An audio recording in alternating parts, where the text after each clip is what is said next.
Hi everyone. तो अपन कल पढ़ रहे थे कार्बन और इसके यौगिक के बारे में, ठीक है। तो अपन ने उसके बाद पढ़ा था हाइड्रोकार्बन। तो हाइड्रोकार्बन क्या होते हैं, ठीक है। हाइड्रोकार्बन क्या होते हैं, तो आपको मैंने कल बताया था कि जो यौगिक हाइड्रोजन प्लस कार्बन से बने होते हैं उनको अपन हाइड्रोकार्बन यौगिक कहते हैं, ठीक है। तो हाइड्रोकार्बन जो यौगिक होते हैं उनमें जो हाइड्रोजन और कार्बन के बीच बंध होता है वो किस प्रकार का होता है, सहसंयोजक प्रकार का, यानी कि कोवेलेंट बॉन्ड होता है, ठीक है। यानी सहसंयोजक बंध होता है। फिर अपन ने अब ये तो अपन को पता है पहले से ही, ठीक है। अब अपन पढ़ते हैं हाइड्रोकार्बन का वर्गीकरण। हाइड्रोकार्बन का वर्गीकरण, ठीक है। तो हाइड्रोकार्बन का जो वर्गीकरण है वो अपन दो प्रकार से कर सकते हैं, ठीक है। जैसे ये अपन ने लिख दिया यहाँ पे हाइड्रोकार्बन, ठीक है।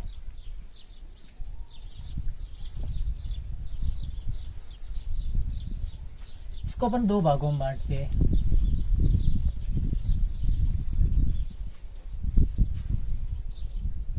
कौन कौन से? पहला तो है खुली श्रृंखला, यानी कि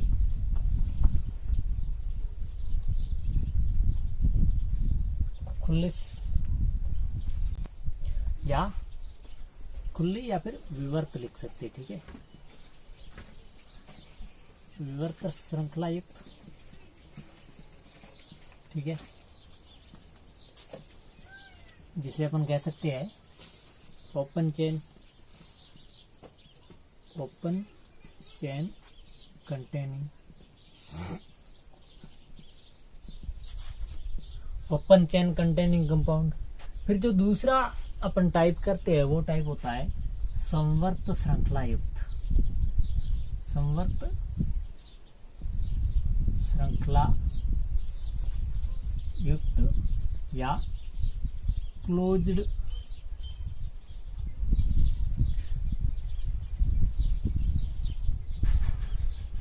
चेन कंटेनिंग, ठीक है। इसको अपन अचक्रीय भी कह सकते हैं या एलिफेटिक भी कह सकते हैं, यानी कि अचक्रीय यानी नॉन साइक्लिक या फिर एसाइक्लिक, ठीक है। और एलिफेटिक ही होता है।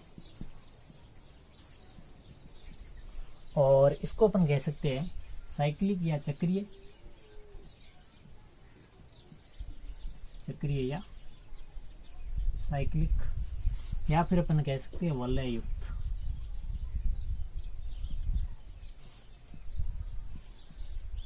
यानी कि रिंग कंटेनिंग, ठीक है। फिर जो विवर्त श्रृंखला युक्त होते हैं हाइड्रोकार्बन, इसको अपन दो भागों में करते हैं। कितने भागों में? दो भागों में, ठीक है। जो पहला भाग होता है वो होता है संतृप्त या सैचुरेटेड, ठीक है। और दूसरा भाग होता है उसको कहते हैं असंतृप्त या अनसैचुरेटेड, ठीक है। अब संतृप्त और असंतृप्त यौगिक क्या होते हैं? तो संतृप्त यौगिक वो होते हैं जिनमें कार्बन और कार्बन के बीच केवल सिंगल बॉन्ड प्रेजेंट हो, यानी कि उनके मध्य एकल बंध हो, ठीक है। जैसे अपन कह सकते हैं एथेन CH3 जो एथेन है वो एक संतृप्त यौगिक है, ठीक है। यानी कि इनके बीच कौन सा बॉन्ड है? सिंगल बॉन्ड है। फिर आते हैं असंतृप्त। असंतृप्त को अपन कितने 2 भागों में बांटते हैं। फिर कौन कौन से? पहला है एल्कीन, इसको अपन कह सकते हैं एल्केन, ठीक है। संतृप्त यौगिकों को एल्केन कहते हैं, जिनमें कार्बन और कार्बन के बीच सिंगल बॉन्ड होता है। फिर आते हैं एल्कीन। एल्कीन वो होते हैं जिनमें कार्बन और कार्बन के बीच डबल बॉन्ड होता है, डबल बॉन्ड, ठीक है, यानी कि द्विबंध। जैसे एथीन, एथीन का नाम आपने सुना होगा, इसका फॉर्मूला क्या आता है? CH2 डबल बॉन्ड CH2, ठीक है। अब जो असंतृप्त यौगिक का जो सेकंड पार्ट है उससे अपन कौन सा होता है? वो होता है एल्काइन, यानी कि फर्स्ट पार्ट कौन हो गया? एल्कीन हो गया। दूसरा कौन सा है? एल्काइन, ठीक है। एल्काइन में कार्बन और कार्बन के बीच कितने बंध होते हैं? 3 बंध होते हैं, यानी कि ट्रिपल बॉन्ड, ठीक है। यानी कि त्रिबंध युक्त जो कार्बन होती है उनको अपन किस कैटेगरी में कैटेगराइजेशन करते हैं? उसका एल्काइन में, ठीक है। जैसे उदाहरण के लिए अपन देखते हैं CH ट्रिपल बॉन्ड CH, यानी कि एथाइन। इसको क्या बोलेंगे? एथाइन। क्यों? क्योंकि 3 बंध है, तो जो 3 बंध युक्त होगा उसके पीछे क्या लगेगा? आइन लगेगा, ठीक है। और जो डबल बॉन्ड कंटेनिंग होगा उसके पीछे क्या लगेगा? इन लगेगा। और जो सिंगल बॉन्ड कंटेनिंग होगा उसके पीछे क्या लगेगा? एन लगेगा, यानी कि एल्केन, ठीक है। तो ये तो हो गए कौन से? अचक्रीय। अब अपन देखते हैं कौन से? चक्रीय यौगिक, यानी कि संवर्त श्रृंखला युक्त। इनको अपन 2 भागों में विभक्त करते हैं। कौन कौन से? ठीक है, 2 भागों में विभक्त करते हैं। तो पहला होता है नॉन एरोमेटिक, नॉन एरोमेटिक, या अपन कह सकते हैं एलिसाइक्लिक, ठीक है। और जो दूसरा टाइप होता है उसको कहते हैं एरोमेटिक या साइक्लिक, और इसको अपन एरोमेटिक ही कहते हैं। अब जो नॉन एरोमेटिक यौगिक क्या होते हैं, या फिर जो एलिसाइक्लिक यौगिक होते हैं वो क्या होते हैं? ये यौगिक होते तो इनमें भी दोनों में क्या होती है? रिंग होती है कोई भी, यानी कार्बन की एक वलय पाई जाती है। लेकिन जो एलिसाइक्लिक कंपाउंड होते हैं या फिर नॉन एरोमेटिक जो कंपाउंड होते हैं, यदि अपन उसको जलाएंगे, यानी कि जो कंपाउंड होगा उसको अपन जलाते हैं, तो जलाने पर इसकी जो ज्वाला होगी वो धुएं, यानी कि काला धुआं नहीं देगी, ठीक है, काला धुआं नहीं देगी।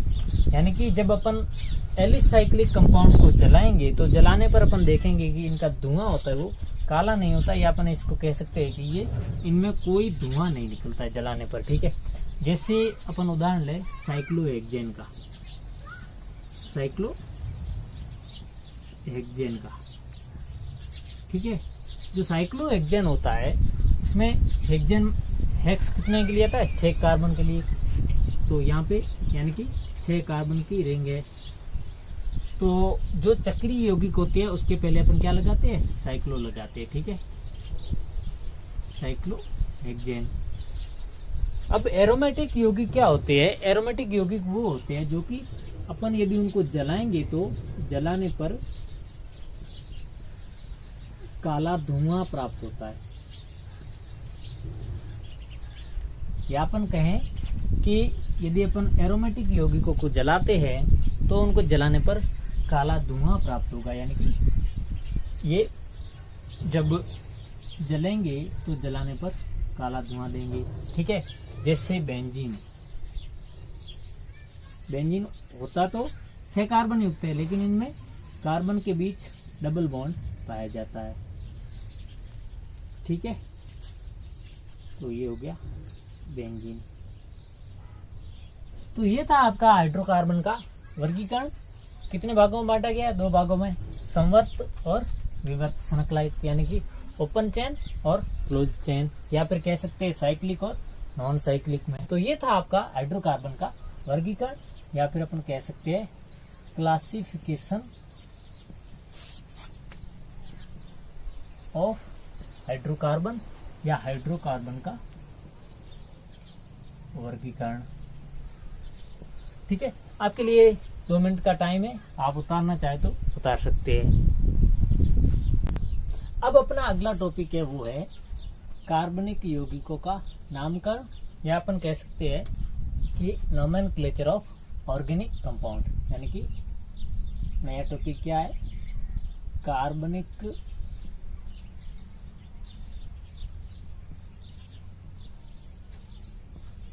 यौगिकों का नामकरण, यानी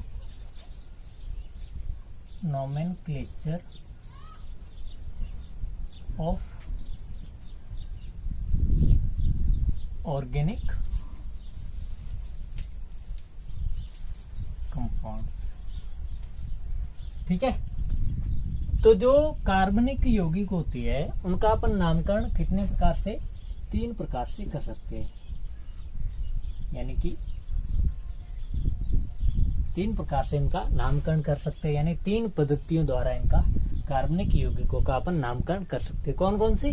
पहली पद्धति है रूढ़ पद्धति या ट्राइवल सिस्टम। ठीक है, रूढ़ पद्धति में क्या होता है कि जो अपन कहते हैं कि रूढ़िवादी परंपराएं होती हैं जो पुराने टाइम से चलती आ रही है, तो उस प्रकार से इनका नामकरण भी अपन रूढ़ पद्धति द्वारा कर सकते हैं। ठीक है, फिर दूसरी आती है व्युत्पन्न पद्धति।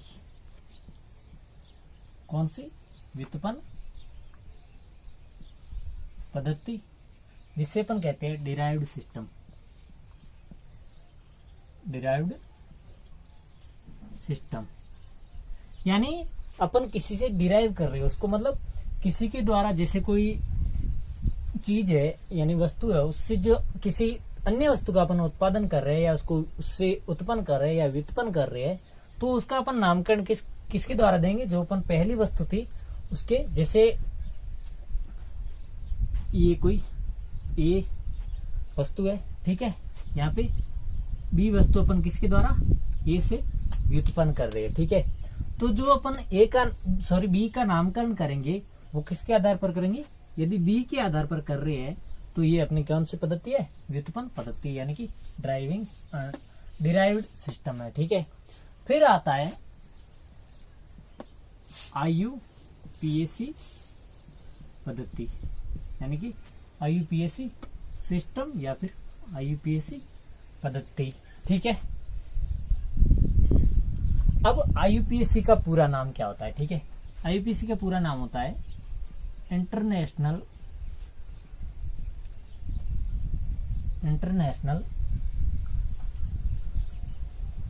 यूनियन ऑफ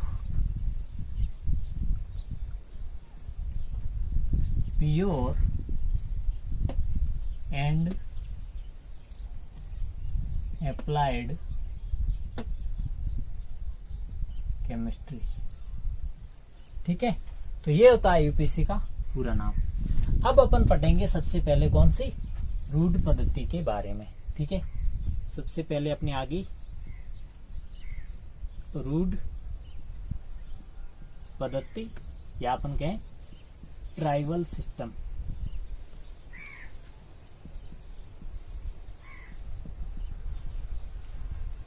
जो रूढ़ पद्धति होती है उसमें अपन जो इसका नामकरण करते हैं कार्बनिक यौगिकों का, वो अपन किसके आधार पर करते हैं? इनके प्राकृतिक स्रोतों के आधार पर करते हैं। ठीक है, प्राकृतिक स्रोतों या इनके गुणों के आधार पर इनका नामकरण करते हैं।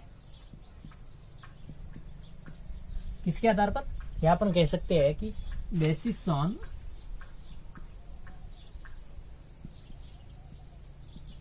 देयर प्रॉपर्टीज, यानी गुणों के आधार पर, या फिर उनके जो प्राकृतिक स्रोत यानी कि नेचुरल सोर्सेज है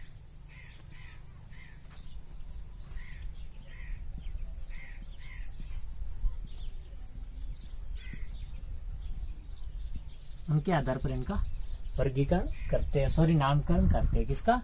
कार्बनिक यौगिक का। किस पद्धति में? ट्राइवल सिस्टम या फिर रूढ़ पद्धति में। जैसे आपने बहुत बार सुना होगा, कौन सा? Lactic acid. ठीक है, तो जो लैक्टिक एसिड होता है, लैक्टिक एसिड का सूत्र क्या होता है? इसका सूत्र होता है COH H CH2OH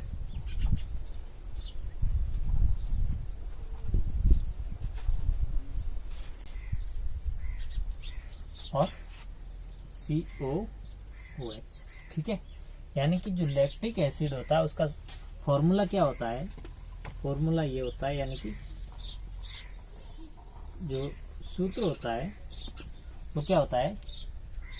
CHOH जो C के साथ जुड़ा होता है कार्बन के साथ, और जो कार्बोक्सिलिक ग्रुप है वो भी कार्बन के साथ जुड़ा होगा, और एक मिथाइल ग्रुप वो भी कार्बन के साथ जुड़ा होगा। इसका नाम क्या है? Lactic acid. लैक्टिक एसिड या फिर लैक्टिक अम्ल। ठीक है, अपन का है लैक्टिक अम्ल। अब ये लैक्टिक अम्ल किससे प्राप्त होता है? लैक्टम से प्राप्त होता है। किससे? लैक्टम से। लैक्टम से। तो यानी कि इसका ये नामकरण तो ये हो गया। ठीक है, और जो व्युत्पन्न है वो किससे हो रहा है? सॉरी,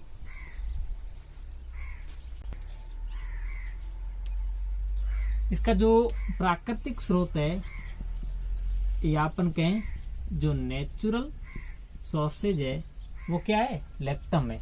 लैक्टम किसमें पाया जाता है? दूध में पाया जाता है, यानी कि मिल्क। ठीक है, यानी कि जो लैक्टम से प्राप्त होने वाला एसिड है तो उसको अपन ने क्या नाम दे दिया? लैक्टिक एसिड नाम दे दिया। ठीक है, ये इसका रूढ़ नाम क्या है?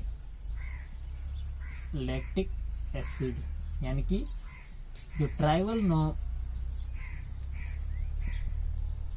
नेम है वो क्या है? Lactic acid. इसी प्रकार अपन देखते हैं दूसरा उदाहरण फॉर्मिक अम्ल का। ठीक है, तो फॉर्मिक अम्ल का सूत्र क्या होता है? HCOOH। ठीक है, अब इसका रूट नाम क्या है, यानी कि जो ट्राइवल नेम है वो क्या है? फॉर्मिक अम्ल। Formic acid. ठीक है,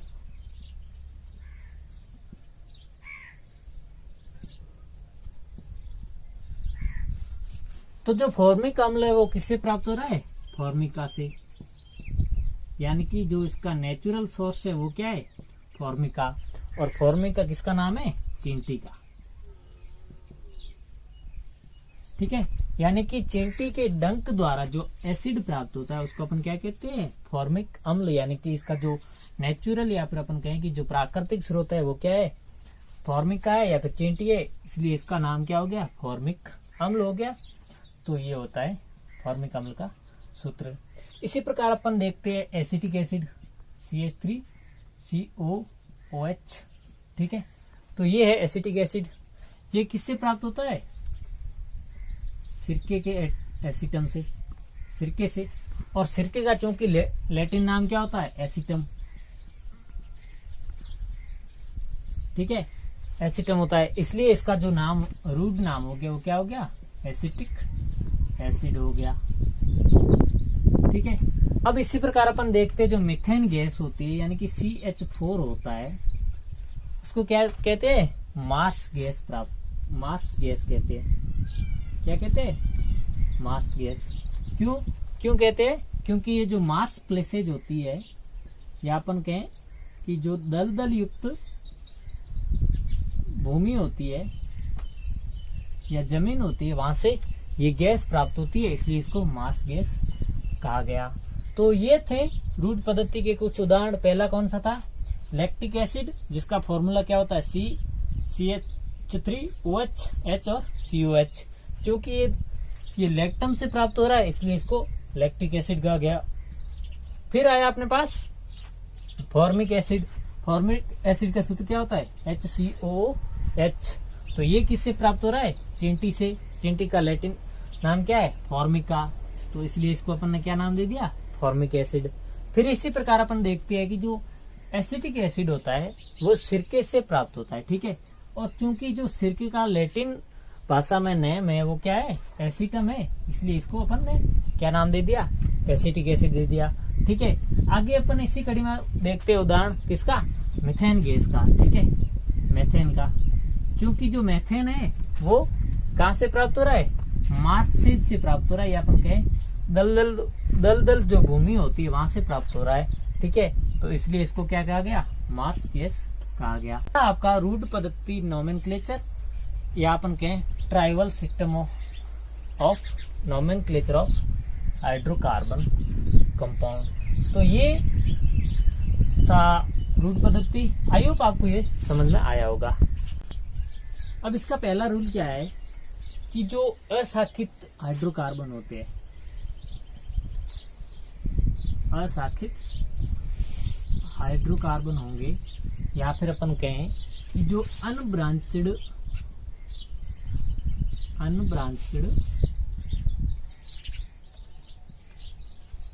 हाइड्रोकार्बन होते हैं, उनके नाम से पहले एन लगाते हैं, यानी कि उनको क्या बोलते हैं?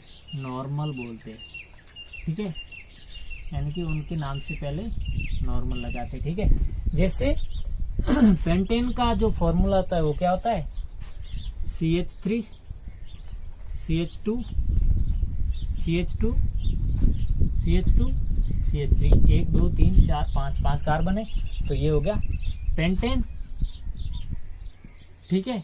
फिर इसने क्या बोला कि जो अशाखित का हाइड्रोकार्बन होते हैं उनके नाम के पहले अपन को N लगाना होता है, यानी कि ये क्या हो गया?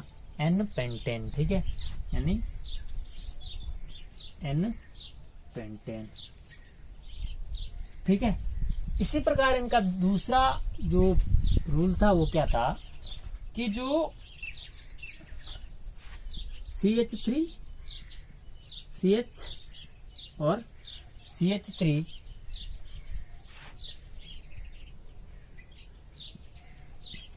समूह युक्त यौगिक होंगे, या फिर जिन यौगिकों में ये ग्रुप पाया जाएगा उन हाइड्रोकार्बन्स यौगिकों को क्या कहा गया? आइसो।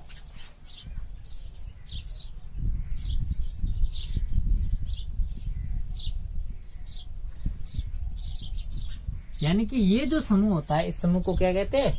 आइसो समूह कहते हैं। जैसे अपन एग्जांपल लें CH3 CH CH3 CH2 और CH3।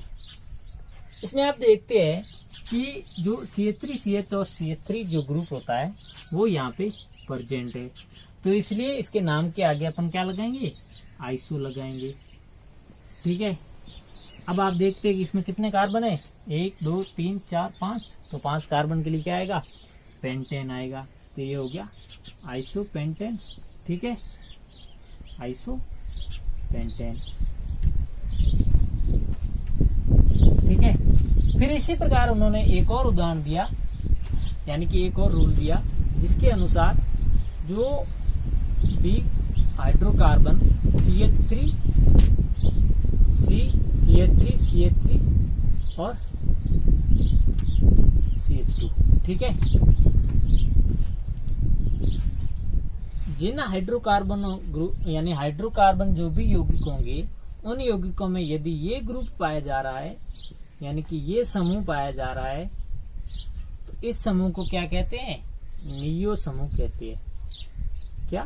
Neo group. यानी कि जिन हाइड्रोकार्बन्स कंपाउंड में ये ग्रुप पाया जाएगा तो उस हाइड्रोकार्बन्स के नामकरण के आगे अपन को क्या लगाना है? नियो लगाना है। क्या? नियो, ठीक है।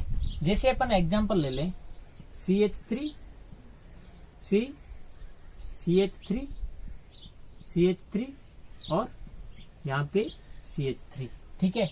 तो आप देखते हैं कि यदि अपन इसको इस ग्रुप में कन्वर्ट करें या फिर इस ग्रुप के द्वारा देखें तो कैसे देख सकते हैं कि CH3 तीन CH3 जुड़े हुए कार्बन से, तो कार्बन से 3 CH3 जुड़े हुए, बाकी एक CH2 जुड़ा हुआ है। तो अपन ऐसे कह सकते हैं कि ये 2 हाइड्रोजन जुड़े तो ये हो गया CH2 और एक H, यानी कि अपन इस प्रकार देखें तो इसमें भी नियो ग्रुप प्रेजेंट है। तो इसके आगे नाम के आगे क्या आएगा, नियो। अब इसमें कितने कार्बन प्रेजेंट है, 1 2 3 4 5 कार्बन है, तो इसका नामकरण क्या होगा, नियो पेंटेन, ठीक है, नियो पेंटेन। तो ये थी कार्बनिक यौगिकों की नामकरण की रूढ़ पद्धति। अब अपन देखते हैं सेकेंड टाइप की जो नामकरण पद्धति है, कौन सी, व्युत्पन्न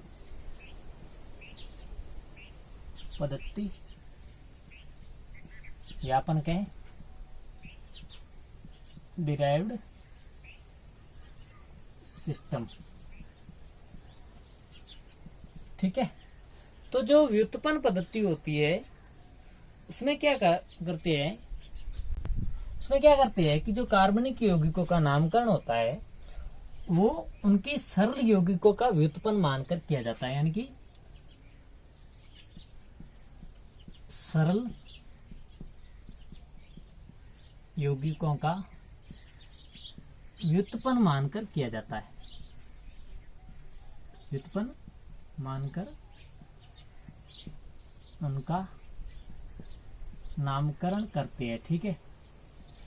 यानी कि जो सिंपल कंपाउंड होंगे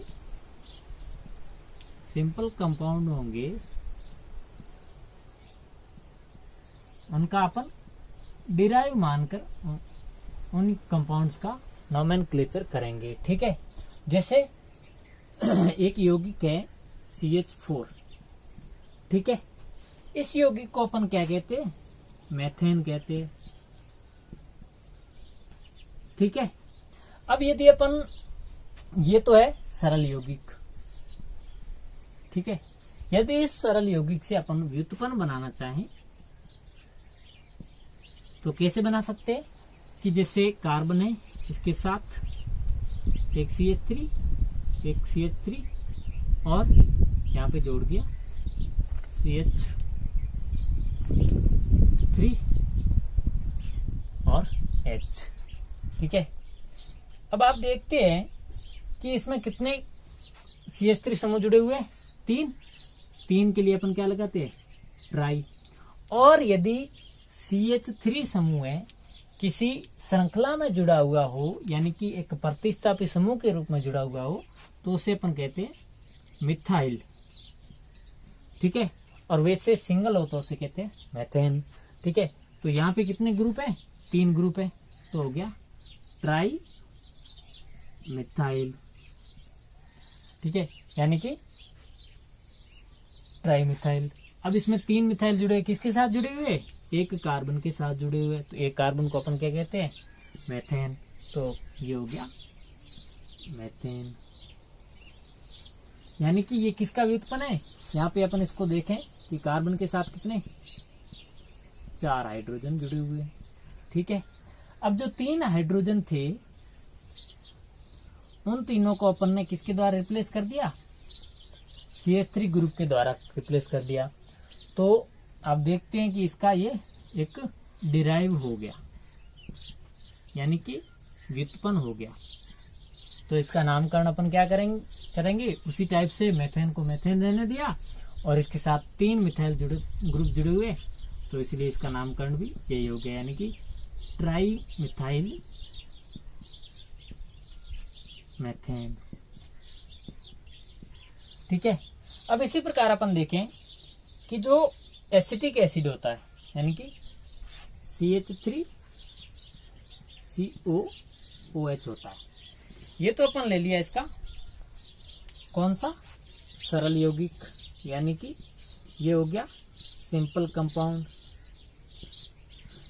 यदि अपन एसिटिक एसिड से कोई व्युत्पन्न बनाना चाहें तो वो किस प्रकार से बना सकते हैं कि जैसे इसके साथ अपन ने कौन सा आइसो ग्रुप जोड़ दिया। कौन सा आइसो ग्रुप? आइसो ग्रुप क्या होता है?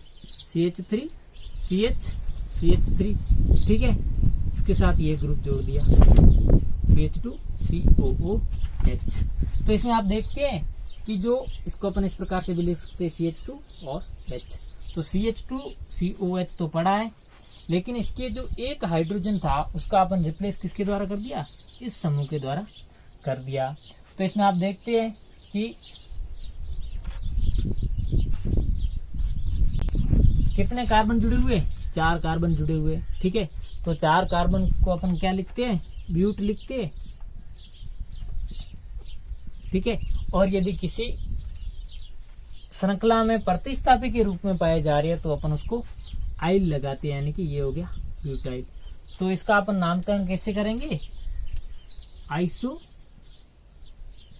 ब्यूटाइल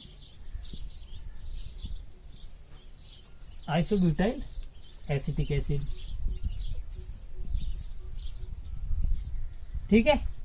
या फिर अपन कहें इसको हिंदी में कैसे लिख सकते हैं कि आइसो ब्यूटाइल एसिटिक अम्ल, ठीक है। तो ये थे आज के टॉपिक अपने। पहला क्या था? हाइड्रोकार्बन का वर्गीकरण, ठीक है। उसके बाद अपन ने पढ़ा था कार्बोनिल यौगिक होते हैं, कार्बनिक यौगिक होते हैं, यानी कि जो ऑर्गेनिक कंपाउंड होंगे उनका अपन नोमेनक्लेचर किस प्रकार से करते हैं, यानी कि उसका अपन नामकरण किस प्रकार से करते हैं। तो नामकरण की अपने पास 3 पद्धतियां हैं, यानी कि 3 सिस्टम्स है जिसके द्वारा अपन इनका नामकरण करते हैं। पहला है रूट पद्धति, व्युत्पन्न पद्धति और तीसरा है आईपीएस पद्धति। तो रूट और व्युत्पन्न पद्धति आज अपन ने पढ़ ली है। आई होप आपको ये समझ में आई होगी। फिर